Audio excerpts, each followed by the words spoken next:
Hello everyone, আসসালামু আলাইকুম। নতুন একটি লেসনে আবারও সবাইকে স্বাগত জানাচ্ছি। আমি আরিফুর রহমান। আশা করি সবাই ভালো আছেন। ডিয়ার লার্নার্স, আজকের লেসনে ফার্স্ট ইনডেফিনিট টেন্স এ WH ওয়ার্ডগুলো দিয়ে কিভাবে পজিটিভ ইন্টারোগেটিভ সেন্টেন্স তৈরি করতে হবে সেই সম্পর্কে আলোচনা করব। ডিয়ার লার্নার্স, আমি এখানে কিছু এক্সাম্পল সেন্টেন্স লিখে রেখেছি। এই এক্সাম্পল সেন্টেন্সগুলো ফার্স্ট ইনডেফিনিট টেন্স এ WH ওয়ার্ডগুলো দিয়ে পজিটিভ সেন্টেন্সে লেখা রয়েছে। সুতরাং এগুলো আমি কিভাবে লিখেছি তার স্ট্রাকচারটা একটু জেনে নেই। স্ট্রাকচার এর অর্থ হচ্ছে গঠন প্রণালী। আমরা এই সেন্টেন্সগুলো কিভাবে গঠন করলাম তার রুলসটা সর্বপ্রথমে আমাদেরকে জানতে হবে। যেমন প্রথমে রয়েছে আমরা কি নিব, WH ওয়ার্ড নিব। সেন্টেন্সের শুরুতে আমরা WH ওয়ার্ড ব্যবহার করব। আপনি যখন কাউকে কোনো কোশ্চেনটা করবেন সেই কোশ্চেন অনুযায়ী WH ওয়ার্ডগুলো আপনাকে প্রথমে বসাতে হবে। তারপরে আমরা অক্সিলারি ভার্ব ডিড ব্যবহার করব। ডিড কেন ব্যবহার করব? কারণ আমরা জানি এটা ফার্স্ট ইনডেফিনিট টেন্সে রয়েছে এবং এটা পজিটিভ ইন্টারোগেটিভ সেন্টেন্সে রয়েছে, যার জন্য আমরা ডিড ব্যবহার করব। তারপর আমরা সাবজেক্ট ব্যবহার করব। সাবজেক্ট বলতে আমরা বুঝি কর্তা। এই সাবজেক্টের পরে আমাদেরকে নিতে হবে V1। V1 বলতে ভার্বের মেইন ফর্মটা আমরা নিব। আমরা জানি একটা ভার্বের তিনটা ফর্ম থাকে, একটা হচ্ছে প্রেজেন্ট, আরেকটা হচ্ছে ফার্স্ট, আর একটা হচ্ছে ফার্স্ট পার্টিসিপল। সেক্ষেত্রে আপনাকে ফার্স্ট ইনডেফিনিট টেন্সের পজিটিভ ইন্টারোগেটিভ সেন্টেন্স তৈরি করার ক্ষেত্রে অক্সিলারি ভার্বটা আমরা পাস্ট করে দিব, কিন্তু মেইন ভার্বটা কিন্তু আমাদেরকে মেইন ভার্বই ব্যবহার করতে হবে, রাইট? এবারে আমাদের নিতে হবে হচ্ছে অবজেক্ট। অবজেক্ট বলতে আমরা কি বুঝি? সাধারণত সাবজেক্ট যে কাজটা করে থাকে সেটাই হচ্ছে অবজেক্ট, রাইট? অবজেক্টের পরে আমাদের কিছু সেন্টেন্সের বাড়তি অংশ থাকে, যেটাকে আমরা সাধারণত এক্সটেনশন বলে থাকি। সেন্টেন্সের বাড়তি অংশটাকে আমরা বলবো এক্সটেনশন। ডিয়ার লার্নার্স, এবারে আমরা এক্সাম্পল সেন্টেন্স গুলো নিয়ে একটু আলোচনা করি। প্রথমে যে এক্সাম্পল সেন্টেন্সটা রয়েছে সেটার শুরুতে WH ওয়ার্ড ব্যবহার করেছি, হোয়াট। হোয়াট এর অর্থ হচ্ছে কি, রাইট? তারপরে আমাদেরকে কি নিতে হবে? অ্যাজ ইউজুয়াল স্ট্রাকচার অনুযায়ী আমাদেরকে ডিড ব্যবহার করতে হবে। আমরা ডিড নিয়েছি। তারপরে আমাদেরকে একটা সাবজেক্ট ব্যবহার করতে হবে। সাবজেক্ট হিসেবে আমরা ইউ ব্যবহার করেছি। ইউ, এখানে ইউ অর্থ আমরা তুমি ব্যবহার করলাম। ইউ এর অর্থ হচ্ছে তুমি। সুতরাং এরপরে আমাদেরকে নিতে হবে V1, মেইন ভার্ব নিতে হবে। সেক্ষেত্রে বলে রাখি লাইক মোস্ট, আমাদের মেইন ভার্ব রয়েছে হচ্ছে লাইক এবং লাইকের পাশে রয়েছে মোস্ট। লাইক মোস্ট এর অর্থ হচ্ছে সবচেয়ে বেশি পছন্দ করা।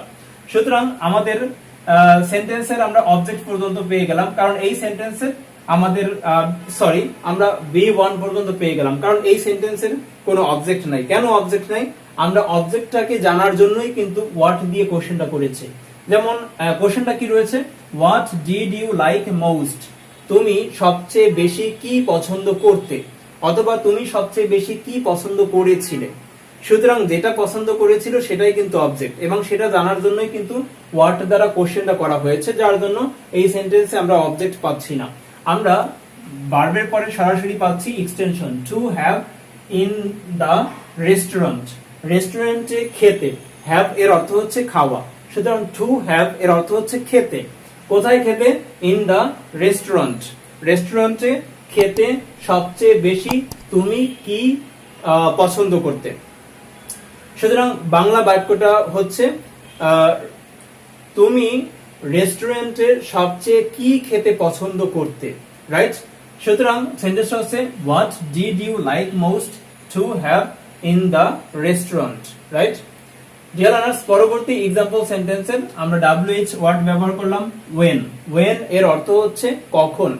সুতরাং একটা সময় জানার জন্য কিন্তু আমরা when দিয়ে কোশ্চেন করি। when এর অর্থ হচ্ছে কখন, কিন্তু কারো কাছে সময় জানার জন্য আমরা when দিয়ে কোশ্চেনটা করি। কিভাবে? যেমন when did you go? তুমি, এখানে ইউ বলতে আমরা তোমরা ব্যবহার করব। ইউ অর্থ তুমি, ইউ অর্থ তোমরা। সুতরাং এক ইউ ব্যবহার করেছি তুমি, আর এক ইউতে অর্থ হিসেবে ব্যবহার করলাম তোমরা। ইউ সাবজেক্ট হিসেবে সিঙ্গুলারও ব্যবহার করতে পারি, আবার ইউ সাবজেক্ট হিসেবে আমরা প্লুরালেও ব্যবহার করতে পারি। সুতরাং when did you go? তোমরা কখন গিয়েছিলে। সুতরাং আমি কিন্তু সময় জানতে চেয়েছি, তোমরা কখন গিয়েছিলে। তখন কিন্তু আমি যখন কাউকে কোশ্চেনটা করব যে তোমরা কখন গিয়েছিলে, তখন সে কিন্তু আমাকে একটা সময় দিবে যে আমি গতকালকে গিয়েছিলাম, অথবা গতকাল সকালে গিয়েছিলাম, রাইট? এভাবে। সুতরাং আমরা স্ট্রাকচার অনুযায়ী কিন্তু সেন্টেন্স পেয়ে গেলাম। ভার্ব পর্যন্ত পেলাম এটা when did you go? তোমরা কখন গিয়েছিলে। কি জন্য গিয়েছিলে সেটা আমাদের অবজেক্ট, টু ওয়াচ মুভি। সুতরাং মুভি হচ্ছে অবজেক্ট, টু ওয়াচ এর অর্থ হচ্ছে দেখা, movie to watch movie, movie দেখতে। সুতরাং সেন্টেন্স হচ্ছে when did you go to watch movie, তোমরা মুভি দেখতে কখন গিয়েছিলে, রাইট? কাদের সাথে গিয়েছিল, এটা হচ্ছে এক্সটেনশন উইথ ইওর ফ্রেন্ডস, তোমার বন্ধুদের সাথে। সুতরাং ফুল সেন্টেন্সটা হচ্ছে যে তোমরা তোমাদের বন্ধুদের সাথে মুভি দেখতে কখন গিয়েছিলে, রাইট? সুতরাং আমাদের কোশ্চেনটা হবে when did you go to watch movie with your friends, right? পরবর্তী এক্সাম্পল সেন্টেন্সে WH ওয়ার্ড ব্যবহার করলাম where, where এর অর্থ হচ্ছে কোথায়, রাইট? where এর অর্থ হচ্ছে কোথায়। সুতরাং আমরা এখানে অক্সিলারি ভার্ব ডিড ব্যবহার করলাম এবং সাবজেক্ট আমরা হি ব্যবহার করলাম। হি এর অর্থ হচ্ছে সে, রাইট? হি অর্থ সে। পাস এর অর্থ হচ্ছে অতিক্রম করা, পাস এর অর্থ হচ্ছে অতিক্রম করা। সুতরাং where did he pass, সে কোথায় অতিক্রম করেছিল, অথবা where did he pass, সে কোথায় কাটিয়েছিল, কি কাটিয়েছিল, সেটা হচ্ছে আমাদের অবজেক্ট his childhood। এখানে মনে রাখতে হবে where এর অর্থ হচ্ছে কোথায়। সুতরাং where দ্বারা আমরা কোশ্চেন করি কোন একটা জায়গা জানার জন্য, কোন একটা জায়গা জানার জন্য আমরা where দিয়ে কোশ্চেন করি। where এর অর্থ হচ্ছে কোথায়। সুতরাং where did he pass his childhood, তার মানে সে তার শৈশব কোথায় অতিক্রম করেছিল, বা সে তার শৈশব কোথায় কাটিয়েছিল, রাইট? আমরা একটা এক্সটেনশন ব্যবহার করেছি উইথ হিজ ফ্যামিলি, তার পরিবারের সাথে। মানে এভাবে কিন্তু আমরা কোশ্চেন করি যে সে তার পরিবারের সাথে তার শৈশব কোথায় অতিক্রম করেছিল, রাইট? সেক্ষেত্রে আমাদের সেন্টেন্সটা হচ্ছে where did he pass his childhood with his family, right? পরের এক্সাম্পল সেন্টেন্সের WH ওয়ার্ড হচ্ছে why, why এর অর্থ হচ্ছে কেন। সুতরাং আমরা কোনো কারণ জানার জন্য কিন্তু why দিয়ে কোশ্চেন করব। যেমন আমরা কিন্তু এভাবে কোশ্চেন করি যে তুমি কেন গিয়েছিলে, সুতরাং এটা কিন্তু কারণ জানার জন্য কোশ্চেনটা করেছি। অথবা তুমি কেন খেয়েছিলে, তুমি কেন দেখেছিলে, রাইট? কারণ জানার জন্য আমরা why দিয়ে কোশ্চেনটা করি। why did she tear, did auxiliary verb এবং সাবজেক্ট পেলাম আমরা she। সুতরাং tear এর অর্থ হচ্ছে ছিঁড়ে ফেলা। why did she tear, সে কেন ছিঁড়ে ফেললো, অথবা সে কেন ছিঁড়ে ফেলেছিল, কি ছিঁড়ে ফেলেছিল, এটা হচ্ছে আমাদের অবজেক্ট মাই বুক। এভাবে কিন্তু আমরা বলি যে সে কেন আমার বই ছিঁড়ে ফেলেছিল। তাহলে সেন্টেন্সটা হচ্ছে why did she tear my book, সে কেন আমার বই ছিঁড়ে ফেলেছিল। আমরা একটা সময় ব্যবহার করলাম লাস্ট মর্নিং, গতকাল সকালে, রাইট? অথবা গত সকালে। সেক্ষেত্রে আমাদের ফুল সেন্টেন্সটা হচ্ছে এভাবে যে সে কেন গতকাল সকালে আমার বই ছিঁড়ে ফেলেছিল। তাহলে সেন্টেন্সটা হবে why did she tear my book last morning, right? পরের এক্সাম্পল সেন্টেন্সে WH ওয়ার্ড হচ্ছে হাউ, হাউ এর অর্থ হচ্ছে কিভাবে। সুতরাং এখানে সাবজেক্ট হিসেবে আমরা দে ব্যবহার করেছি। How did they solve, verb রয়েছে সলভ, সলভ অর্থ হচ্ছে সমাধান করা, তার মানে তারা কিভাবে সমাধান করেছিল। হাউ ডিড দে সলভ, তারা কিভাবে সমাধান করেছিল, কি সমাধান করেছিল, সেটা হচ্ছে আমাদের অবজেক্ট। সুতরাং দেয়ার প্রবলেমস, তাদের সমস্যা। সেখানে মনে রাখতে হবে হাউ কিভাবে, right? How did they solve their problems, তারা কিভাবে তাদের সমস্যা সমাধান করেছিল।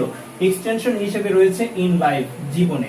আমরা কিন্তু এভাবে বলি যে তারা কিভাবে জীবনে তাদের সমস্যাগুলোর সমাধান করেছিল। তাহলে সেন্টেন্সটা হচ্ছে how did they solve their problems in life, right? পরের এক্সাম্পল সেন্টেন্সে সাবজেক্ট হিসেবে WH ওয়ার্ড রয়েছে হু। সুতরাং হু দ্বারা যখন আমরা কোশ্চেন করি তখন কিন্তু হু সরাসরি সাবজেক্ট হিসেবে ব্যবহার হয় এবং সাবজেক্ট হিসেবে কাজ করে। যেমন হু হেল্পড ইউ, তার মানে হচ্ছে কে তোমাকে সাহায্য করেছিল। হু এর অর্থ হচ্ছে কে, হু এর অর্থ হচ্ছে কারা। সুতরাং এখানে হু অর্থ আমরা কে ব্যবহার করলাম, কে। হু হেল্পড ইউ, কে তোমাকে সাহায্য করেছিল, কি করতে সাহায্য করেছিল, টু লার্ন ইংলিশ, ইংরেজি শিখতে। সেক্ষেত্রে এখানে কিন্তু অবজেক্ট হিসেবে ইংলিশ ব্যবহার করছি বা ইংলিশটা কাজ করছে। সুতরাং আমরা কিন্তু এভাবে কোশ্চেন করি যে ইংরেজি শিখতে কে তোমাকে সাহায্য করেছিল, শেষের শব্দটা সাহায্য করেছিল, এটা দ্বারা বুঝতে পারি ফার্স্ট ইনডেফিনিট টেন্সে রয়েছে। এবং কে দ্বারা কোশ্চেনটা করেছি এটা দ্বারা বুঝতে পারি পজিটিভ ইন্টারোগেটিভ সেন্টেন্সে রয়েছে WH ওয়ার্ড দিয়ে। সুতরাং who helped you to learn English, কে তোমাকে ইংরেজি শিখতে সাহায্য করেছিল, রাইট? পরের এক্সাম্পল সেন্টেন্সের WH ওয়ার্ড হচ্ছে হু এই হু অর্থ কারা, এটা কিন্তু প্লুরাল। হু অর্থ কে, এটা সিঙ্গুলার, এবং হু অর্থ কারা, এটা হচ্ছে প্লুরাল। সাবজেক্ট হিসেবে প্লুরাল কাজ করছে। সুতরাং হু গেভ ইউ, হ্যাঁ, কারা তোমাকে দিয়েছিল। গিভ এর অর্থ হচ্ছে দেওয়া, গিভ এর ফার্স্ট হচ্ছে গেভ। হু গেভ ইউ, কারা তোমাকে দিয়েছিল। কি দিয়েছিল সেটা হচ্ছে আমাদের অবজেক্ট, দি ইনফরমেশন। আমরা কিন্তু এভাবে বলি যে কারা তোমাকে তথ্য দিয়েছিল, তাহলে সেন্টেন্সটা হচ্ছে who gave you the information, right. এবার আমরা এক্সটেনশন হিসেবে ব্যবহার করছি অ্যাবাউট মি। অ্যাবাউট এর অর্থ হচ্ছে প্রায়, অ্যাবাউট এর অর্থ হচ্ছে কোনো কিছু সম্পর্কে। সুতরাং অ্যাবাউট মি এর অর্থ হচ্ছে আমার সম্পর্কে, রাইট। অ্যাবাউট মি এর অর্থ হচ্ছে আমার সম্পর্কে। সুতরাং কারা আমার সম্পর্কে তোমাকে তথ্য দিয়েছিল, হ্যাঁ, সেক্ষেত্রে আমরা সেন্টেন্সটা হবে এভাবে, who gave you the information about me, right. পরের এক্সাম্পল সেন্টেন্সে WH ওয়ার্ড রয়েছে হুম। হুম এর অর্থ হচ্ছে কাকে। সুতরাং আমরা ব্যবহার করি উইথ হুম এর অর্থ হচ্ছে কার সাথে। উইথ হুম এর অর্থ হচ্ছে কার সাথে, রাইট। সাবজেক্ট রয়েছে ইউ। ইউ এর অর্থ হচ্ছে আমরা তুমি হিসেবে ব্যবহার করতে পারি, তোমরা হিসেবেও ব্যবহার করতে পারি। আপনাদের ইচ্ছা মতো আপনারা ইউ অর্থ দাঁড় করাবেন। তুমিও বলতে পারেন, তোমরাও বলতে পারেন। With whom did you play. Play এর অর্থ হচ্ছে খেলা করা। সুতরাং with whom did you play, হ্যাঁ, তুমি কার সাথে খেলা করেছিলে অথবা তুমি কার সাথে খেলেছিলে। উইথ হুম এর অর্থ হচ্ছে কার সাথে। কোনো কিছুর সাথে বোঝাতে আমরা প্রিপোজিশন উইথ ব্যবহার করি। সুতরাং কি খেলেছিল সেটা হচ্ছে আমাদের অবজেক্ট ফুটবল। কোথায় কিভাবে খেলেছিল? Last day. কখন খেলেছিল? Last day. সেক্ষেত্রে আমরা কিন্তু এভাবে কোশ্চেন করি যে তুমি কার সাথে গতকালকে ফুটবল খেলেছিলে। তাহলে আমাদের সেন্টেন্সটা হচ্ছে with whom did you play football last day, right. তুমি গতকালকে কার সাথে অথবা কাদের সাথে ফুটবল খেলেছিলে। সেক্ষেত্রে হচ্ছে with whom did you play football last day, right. এখানে বলে রাখি উইথ হুম এর অর্থ হচ্ছে কার সাথে, আবার কাদের সাথে এটাও হয়, প্লুরালও হয়, সিঙ্গুলারও হয়, এবং ইউ অর্থ তুমিও হয়, ইউ অর্থ তোমরাও হয়, রাইট। পরের এক্সাম্পল সেন্টেন্সের WH ওয়ার্ড হচ্ছে উইচ। উইচ এর অর্থ হচ্ছে কোনটি, এর সাথে আমরা একটা নাউন ব্যবহার করব। যেমন উইচ পেন এর অর্থ হচ্ছে কোন কলমটি। আমরা কিন্তু এভাবে বলে থাকি যে কোন কলমটি তুমি কিনেছিলে, কোন কলমটি তুমি ধার করেছিলে, রাইট। কোন কলমটি তুমি তাকে দিয়েছিলে, রাইট। সেক্ষেত্রে উইচ পেন ডিড রাজু বরো। বরো এর অর্থ হচ্ছে ধার করা। বরো এর অর্থ হচ্ছে ধার করা। সাবজেক্ট হিসেবে ব্যবহার করছি আমরা রাজু, একটা নাম ব্যবহার করলাম। সুতরাং রাজু কোন কলমটি ধার করেছিল। উইচ পেন ডিড রাজু বরো। রাজু কোন কলমটি ধার করেছিল। কার কাছ থেকে ধার করেছিল? ফ্রম তামিম, তামিমের কাছ থেকে। আমরা কিন্তু এভাবে বলতেই পারি যে রাজু তামিমের কাছ থেকে কোন কলমটি ধার করেছিল, রাইট।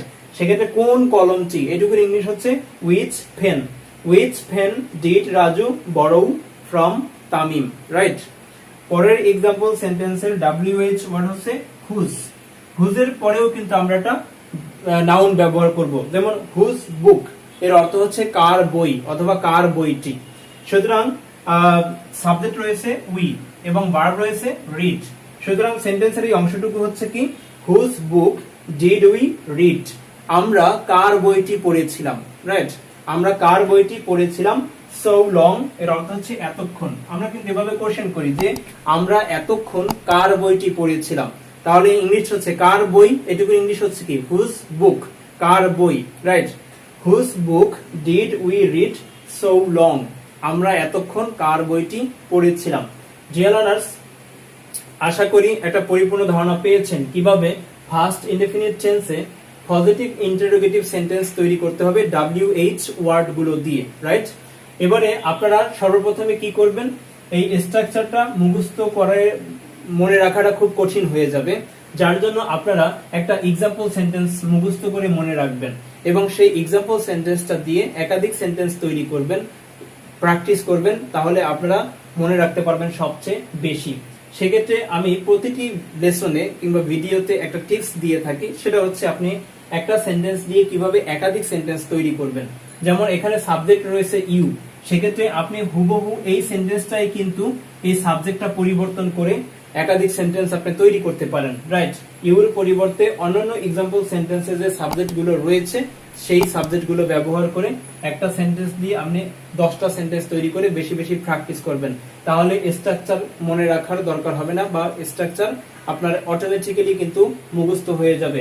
এবং আপনি সেন্টেন্স মানে কেউ যদি আপনাকে কোশ্চেন করে এভাবে যে জাস্ট এই সেন্টেন্স দিয়ে যদি বা এই স্ট্রাকচার দিয়ে যদি আপনাকে কেউ যদি কোশ্চেন করে, তাহলে আপনি অনায়াসই বুঝে যাবেন যে এটা ফার্স্ট ইনডেফিনিট টেন্স রয়েছে এবং এটা WH ওয়ার্ড দিয়ে আমাকে পজিটিভ ইন্টারোগেটিভ সেন্টেন্স করেছে বা কোশ্চেন করেছে, রাইট? ডিয়ার লার্নার্স, আশা করি এই সম্পর্কে একটা পরিপূর্ণ ধারণা পেয়েছেন। আজকের মতো এখানেই শেষ করছি। পরবর্তীতে আবারও দেখা হবে নতুন কোনো লেসন নিয়ে।